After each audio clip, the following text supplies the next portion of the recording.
The lawyer was carrying a folder before he even got out of the car. That was the first thing that felt wrong. The second was that my daughter-in-law was smiling. Not warmly. Confidently. Like someone arriving for a meeting she already expected to win.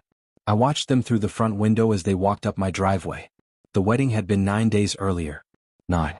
I remember thinking that was an unusually short amount of time for a marriage to produce a lawyer. When the doorbell rang, I already knew this wasn't a social visit. I opened the door. Melissa. Good afternoon, Richard. Her voice sounded rehearsed. The man beside her extended a hand. I didn't take it. He lowered it without seeming embarrassed. That detail stayed with me.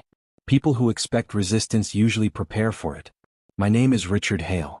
I'm 68 years old, retired, widowed for 6 years, and until that afternoon, I believed my son had married a woman who genuinely loved him. I invited neither of them inside. We stood on the porch. The lawyer opened his folder. Melissa folded her arms. Then she said something that immediately made me suspicious.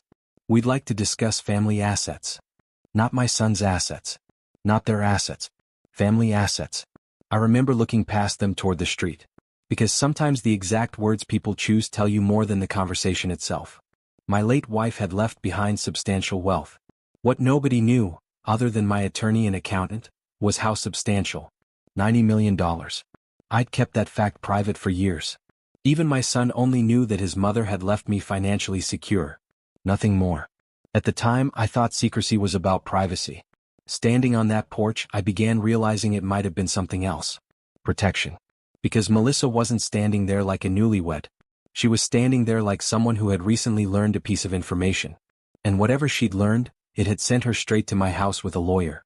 I asked them what this was about. The lawyer glanced at Melissa before answering. That exchange didn't escape me. People usually look at the person paying them before they speak. We'd prefer to discuss this privately. I shook my head. You can discuss it right here. Neither of them seemed pleased. Melissa adjusted the strap of her purse and forced another smile. We've been reviewing some family planning issues. There was that word again. Family. It kept appearing. Not inheritance.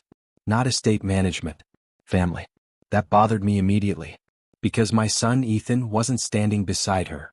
If this were truly a family conversation, why wasn't he there? I asked exactly that.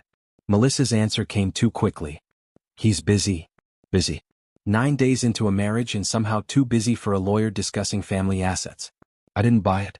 The lawyer finally opened the folder. Several documents sat inside. Most appeared to be draft agreements. Nothing signed. Nothing official. Still, the fact that they existed told me someone had spent time preparing. And preparation requires intent.